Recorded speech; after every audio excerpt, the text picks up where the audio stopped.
你好，我是郭文吉，欢迎收看成大医院电视健康讲座。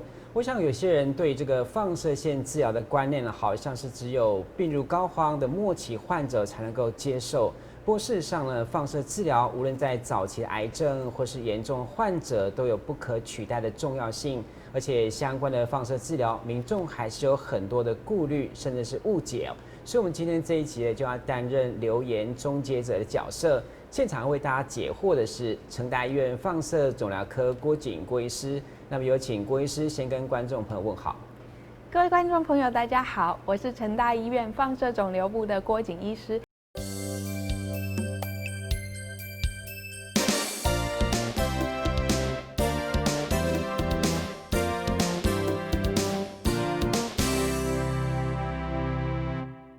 今天很荣幸可以来为大家做一个讲解。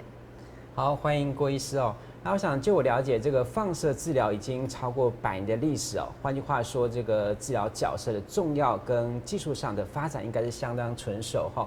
不过，因为放射治疗俗称这个电疗哈，电疗，就恐怕还是会有患者会担心有电的痛感呢，觉得害怕，不安心哦。所以开始要请医生谈一下，到底放射治疗是用什么来治疗？好。没错，放射线治疗呢，它就是俗称电疗。所以一开始很多民众来到门诊的时候，都会有一个疑惑，说：我们是不是拿一条导线的正极和负极要电病人呢？答案是不是？我们是拿高能放射线来治疗肿瘤，而且绝大多数是用来治疗恶性肿瘤，就是俗称的癌症。那什么是高能放射线呢？其实有很多种啦，包括质子啊，然后很多是粒子射线或非粒子射线，但我们最常用的是高能的 X 光。那 X 光可能很多人还觉得不太熟悉什么是 X 光，但大家应该有照过那个胸部 X 光，然后做这个肺部的检查，就是这个 X 光。但我们是用特别高能量的 X 光来做治疗。那接下来大家可能就会疑惑说，X 光来做治疗，那我是很像照一下，像平常照 X 光一下照一下就结束了吗？像那种几秒钟？答案也不是，是我们的高能 X 光来治疗肿瘤，是要把这个高能 X 光做一个很顺行的设计，让这个剂量呢聚集在肿瘤上面，那又不要照到旁边正常的组织跟器官，这样子去达成这样治疗癌症的目的。是，医生提到这个高能量的光哦，那过去早期很多都是用所谓的钴60，目前还是有在运用吗？钴60呢是一个比较早期的设备啦。那钴60它有一些它有放射性元素啊，那这另外就是说它的物理分布比较差这样的关系，所以近几年已经没有在用了。那近10-20年我们用的是直线加速器。是。那直线加速器呢，它是一种就是它是只有在治疗室里面才会产生 X 光，然后整体的规划上也比较完善的设备，所以近年可以说是在放射治疗的仪器和设备上有很大的进步，也比较少钴60的使用了。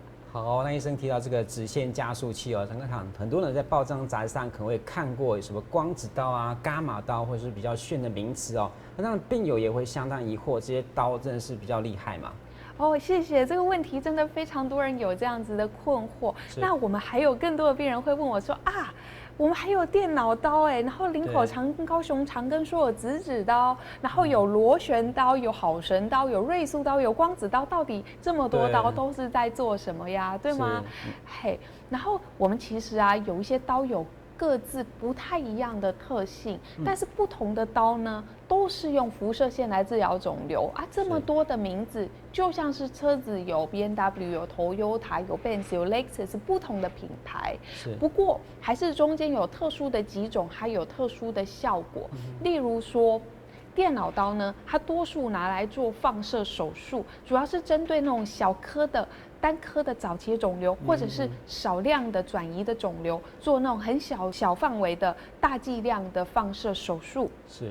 对，那质子刀它又特别的好处是说，它的剂量，它就有一个特殊的名字，就是或者有一个形容，我们叫它深水炸弹。就这个质子的剂量是在这个身体的深部一次性的放出，这后面的剂量就没有了。光子不一样，光子是前面有剂量，后面有剂量，整个通过了前面和后面都有剂量的。所以有这样子的特性的质子刀，它的副作用是比较少的。那可是呢，因为质子刀现在不在这个健保的给付范围内，所以它的费用是比较高的。是，对对对。然后再来就是说，现在质子刀也只有林口长庚和高雄长庚有这样子，它在这个地点上比较有局限。那另外就是说，绝大多数现在国内的中小型的医院或是大型的医院都有的设备是光子刀，那这个部分也是健保给付的治疗。那它的成效呢，和质子刀是不相上下的，但是副作用呢，光子刀大概会比质子刀多一点点。对，那成人对这样子的副作用的这个耐受性是比较好的。那小孩呢，他们对放射线比较敏感，所以呢，对质子刀对孩子是特别有帮助。以上是关于不同的刀的比较。当然这个工欲善其事，必先利其器这些刀可能名称不同，但是它的作用上面可能会有分别，有一些差异那当然我们谈的治疗时间大概需要多久可以随时中断吗？放射线治疗呢，它是一个疗程，它比较不是说，我今天照一次就照完了，不是这样子哈。放射线治疗呢，它整个疗程就像我要吃一张大饼，一口一口慢慢吃，它是这种每天照一点点的小剂量累积起来的。那它的治疗方式有点像是说每天照10分钟，就是照放射线这样，它是不可看见的光这个机器在你旁边哔哔哔哔这样转一圈，一天大概10分钟而已。礼拜1、2、3、4、5都要做治疗，6日休息，而且疗程是数周的疗程。那到底要做多长呢？通常就要分成说治愈性的疗程跟缓解型的疗程。如果是治愈型的，这个病是会好的，通常这个放射治疗疗程会6到8周。那另外一个就是说，今天如果说这个病已经没有办法治愈了，我们今天的目标是缓解现在的症状，改善生活品质，通常这样的疗程大概2到3周左右。是。好，那我想提到这个疗程或者治疗时间，一般民众好像很无助只能够交给医生选择信任这个专业不过有人提到1周可以只做2次到3次嘛？对，很多病人提到这个问题，就是说，尤其是我们家里住比较偏远的病人会跟我说我每天要来医院一趟，好远呐，我可不可以1周做2、3次就好？那我必须要讲一件事情，就是说过去的文献，还有我们过去前辈们几十年的经验，都告诉我们说，今天如果是1天做1次的疗程，最好还是1周7天里面有5天做治疗，2天休息这样。那当我们还有很认真的病人又会再问说，那我如果特别认真，我可不可以礼拜1、2、3、4、5、6日都来做治疗呢？答案是这样也不太好。为什么呢？因为这样子负重会太大了，你那个治疗中间没有一点点小的休息，正常组织需要的那个修复的时间就会不够。那另外也有病人说，那我就做2、3天，休息久一点，我就没有副作用，那也是不太好。为什么呢？因为这个你如果只做2、3天，我们总共要做30次，你是不是整个治疗的期程会拉得很长？那所以呢，你那个还没有治疗好的癌症还是会长的，你有可能在治疗的速度就追不上它长的速度了，这样治疗的成效反而会打折扣。所以给各位观众一个建议，就是说，如果今天医师为你排定一个1周5天的治疗，还是尽量的按照这样的期程来走。但是有一些病人会说，因为我在这个治疗疗程中中间有1天我女儿结婚，我可不可以去呢？当然是可以的，你如果请假1、2天，无关就是无伤大局啦吼。那可是呢，如果我是说，我中间疗程中有2周我要去欧洲玩，我1年前就定好，那我还是建议观众这个旅游还是先取消，这个中间有一个很长的休息，不是太理想的状态。以上是关于期程的介绍，还是身体为重而且这个2天是真的要让这个身体进行这个修复避免有太多的可能副作用之类的那另外这个治疗的照射期间需要住院吗？我想很多患者可能会担心的。对，那尤其是这个癌症患者他多数都很虚弱，然后我们如果就是这个期程又有几周的话，很多病人会想说，那我是不是住院做这个治疗啊？那可是这个放射治疗它1天只要10分钟左右，那就是说你1天24小时，除了这10分钟在做治疗之外，其他都没事做。那所以我们就会建议病人说其实你就可以回家好好的休息，做一个门诊的治疗就好。就是说我们每天会给你一个固定的时段，例如说我就跟你约早上9点。点。那在这个治疗的期间，你就每天9点来做治疗，大概10分钟左右，接下来你就可以回家好好的做休息，这样。是。为什么提到一个所谓的强度的控制那个部分的治疗会拉长时间？就是说，因为我们现在在做放射治疗呢，它是尽量的把这个剂量都聚集在肿瘤之上。那肿瘤其实是长得很不规则形状的，所以我们做强度调控的话，就可以让这个剂量更顺行的只有描绘在肿瘤周遭。那为了要达成这样的话，我们这个就是那个放射治疗的机台，这个光线出来的地方就有很多副条在那边跑，然后那放射治疗在这个机器在转动的过程中，上面那个机头出光的地方，还有机头在那个副条在跑。那这样子的话，就会花比较多的时间去完成治疗，因为我会想象这个剂量的分布会比较复杂。OK， 对。那我们赵氏期间除了可以不用住院之外，那这个你提到这上班可以正常吗？我现在就觉得说这个问题啊，必须要以个案来论。为什么呢？因为这个放射治疗，它基本上是一个治疗，它同时也是一种伤害。然后，那人体在接受一个小的伤害的时候，其实你是需要一些免疫力去做一个修复。是。所以病人会觉得比较累。那这样比较累的情况，就是不是大家都会抗击了哈。那有一些人身体就是体质比较好的话，他就比较会抗击。那我们也有一些小学老师的病人啊，他可能早上都上完课，然后下班来做一个那个乳癌的放射治疗，这样，然后隔天又精神抖擞的去上课。整个治疗期间啊都没有请1天假。可是并不是每一个人都可以这样子，然后大家还是要视自己的情况，因为有一些人就会被抗击，这中间比较累这样子。那尤其是说有一些头颈癌啊做放射治疗的病人，他可能做这个治疗期间就是嘴巴破、喉咙痛啊，然后很难吞咽，整个生活品质就是不好。那他这个时候，他如果又是高中的老师，每天要去讲这么多课，他如果说要照常上班，我就有一点担心啊。对，所以这样的情况，我们基本上会就病人的职业，还有他要做什么地方的治疗，来给他做一个个人化的建议。对，就是因人而异嘛，那我想有时候我们如果到这个放射中心啊，看到家属都会离这个治疗室远远的也会担心受到辐射线的影响。那或者是有些患者在做完放疗回家就不敢抱小孩，怕自己身上有辐射。我想必这都是一个错误的迷思的。这是一个很好的问题。那我们真的有很多病人啊，奶奶是自己带孙子，然后都会问我们说那这样子我是不是要跟孙子做一个隔离呀？那答案是不用。好，为什么呢？因为我们现在的放射线治疗呢，只有你进去那个治疗室的时候，那个放射线打在你身上的时候才有放射线的。你离开那个房间就已经没有放射线，你的放射线也不会从你身上传给你旁边的人，所以跟家人完全生活在一起是没有关系的。好，那我想我们接下来谈这个副作用，也是患者跟家属很担心的问题特别是在放射过程当中，会不会有什么副作用？会不会掉头发之类的？这个放射治疗呢，它是一个局部的治疗，所以我们有一句话叫做治疗哪里才有哪里的副作用。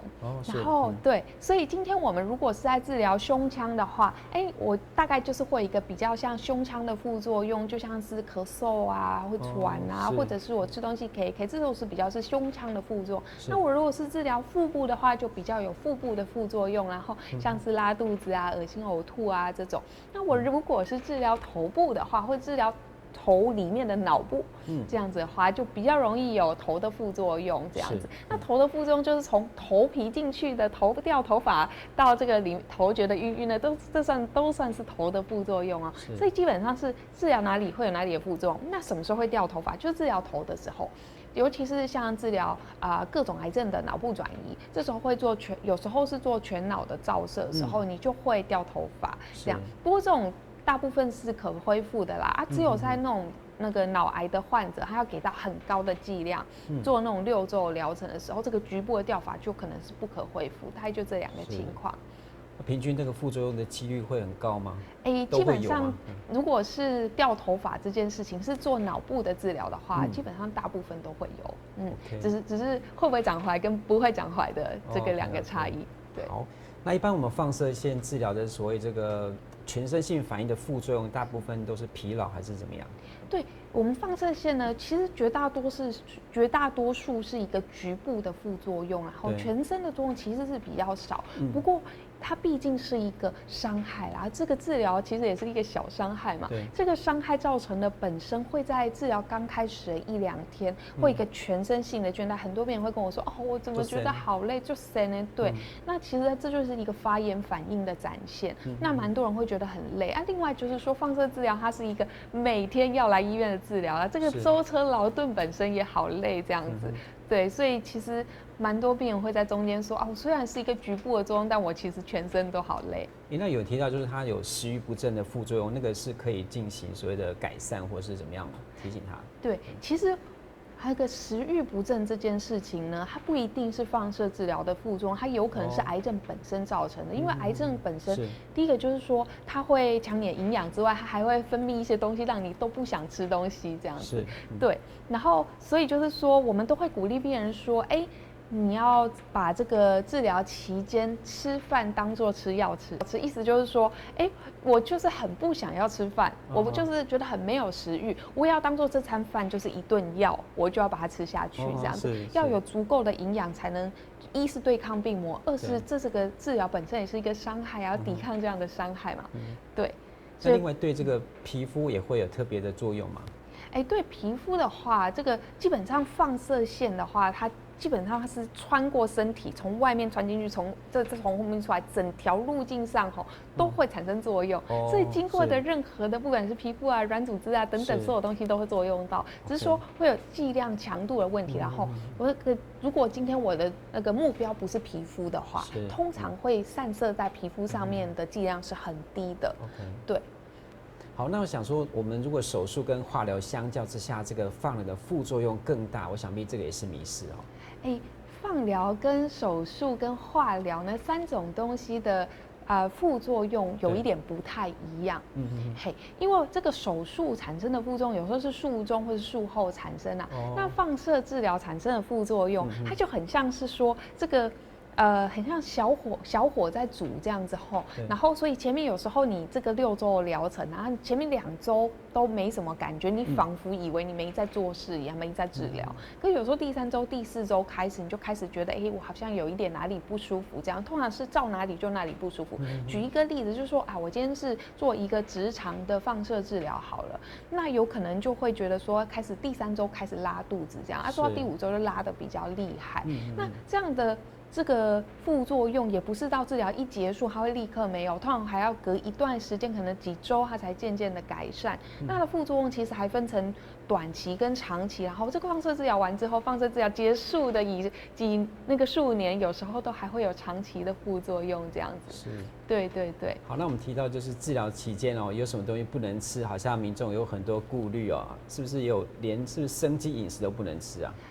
放射治疗在这个饮食上的限制呢，就比较不像化疗这么严格，然后我们其实没有一定不能吃什么这样子。不过因为毕竟它还是一个伤害性的这个治疗嘛那所以这基本上刺激的东西还是尽量不要啦。那还有一些就是说烟酒槟榔也尽量不要啦这样子。那如果有说某一种东西特别不能吃的话，大概因放射治疗而来的不能吃是比较没有这样的情况。可是如果因为疾病，就有可能今天有乳癌特殊不能吃的东西啊，对，等等。OK， 好，那有人就讲到这个癌症病人不能够吃太营养，否则这个肿瘤会越长越大。我想这个应该要赶快澄清一下，对。对，很多人有这样的问题，有的人还会害怕说所以我接下来都要清淡饮食啊，然后就。避免这个肿瘤吃得越来越肥，那其实不是这样子。然后我们现在来讲一个故事，就是说，今天我如果有一个很贫穷的国家，还有一个很富有的国家，那2个国家呢都遭受一个很严重的天然灾害，哪一个国家会比较惨？当然是很穷那个会比较惨嘛。那比较富有的呢会稍微好一点点。那那个肿瘤因为癌症做放射治疗呢，这个跟营养的状况其实是类似的状况。为什么？今天癌症它是一个会像强盗一样会抢劫别人的营养的。但对今天就算你不太吃，它还是要抢你的营养啊。对，所以你最好就是吃的营养一点，它就算来抢你，你还保有一些就是还有一些剩下的营养可以用。是这样子。如果你今天都不吃，它还是抢你，你就根本都没有营养可以用了。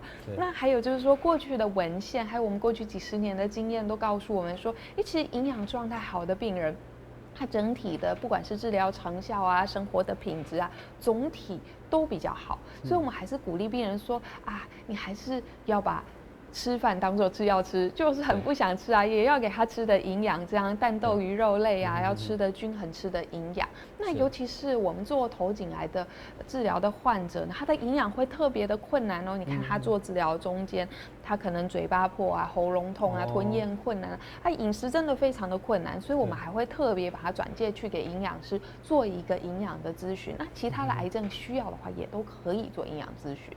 是，对，就像医生讲的，就把它当做吃药一样，吃饭也当吃药一样哈。我想放射治疗是不是用在这个末期的患者？那不开刀是不是表示病情没有希望了？这个可能要澄清一下啊。对，很多病人就会在一开始医师跟他建议说啊，我们主要治疗是放射治疗的时候，就觉得啊，心里一寒，对，就觉得我是不是没有希望？大家会有一个迷思说，有开刀，这个癌症拿掉了，这个病才会好。那其实也不一定是这样啦。我跟大家举2个例子，就是说鼻咽癌啊跟子宫颈癌这2种癌症，它们是对放射线特别敏感的癌症。那其实放射线可以作为它的主要的治疗。我们有那种90岁的奶奶啊，那这个第2期的子宫颈癌，那也是来做放射线治疗，到现在也活得好好的呢，就是完全治疗到都没有残余的肿瘤了这样子，而且是以放射线为主的治疗，中间完全没有开刀哦。对，那所以大家可以不用担心，因为这个治疗本身呢，它不一定说是没开刀就是不会好的治疗啦。那在特别是鼻咽癌这种，是绝对不会去开刀的，一定就是来做放射线治疗。所以不要因为说医生跟你说，我建议你要做放射线治疗，就觉得我的病没救了，不是这个样子啊。OK。好，医生刚提到这个老奶的例子哦，那有人会问到说，可能什么是3到5年的存活率，就是只能活这几年吗？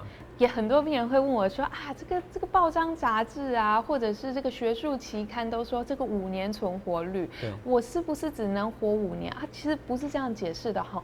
今天呢，我今天如果有一个5年的存活率，就像是说第1期的子宫颈癌好了，它有90% 的5年存活率，这个意思是说，今天我如果有100个第1期子宫颈癌的病人，那其中有90个人平均会活到5年这样子，所以是活到5年的比率是非常的高的。那只是说我们对每一个来到面前的病人来说，我并不知道你是那个90%还是10%，我只能告诉你，你有很高的机会是可以活很久的。那这些人里面有更多都活超过5年的啦。对，只是一个那个比例而已。OK。好，那我们来谈一下这个治疗之后为什么需要这个长期来进行追踪。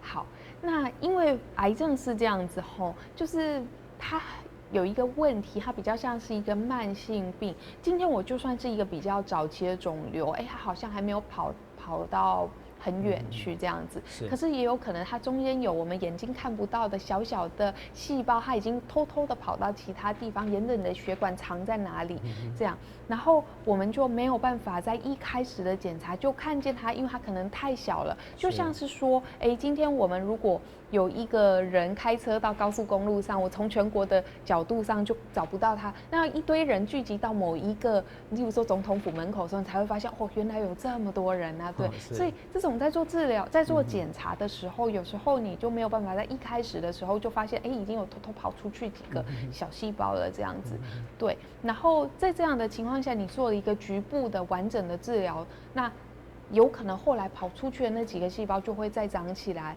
这就是我们说的远端转移。那另外就是说完治的这个局部，它也有可能再跑出新东西来，所以就是说你必须要长期的追踪，避免发生这个局部的复发，或者是远端的转移这样子。是。那我们今天虽然谈是比较广泛性的，不局限什么癌症哦，但是就这个乳癌的患者来讲，他经过照射之后还可以再服乳吗？很多年轻的女性真的有这样的困扰。那也有大概是1/3到1/4这样的比例啦。他在做过乳癌的放射治疗之后，这个乳房是还可以受乳的。不过我们还是会优先建议他用比较良好的那个乳房来进行受乳，这样。就是还是进行相关的是比较保守的疗法嘛？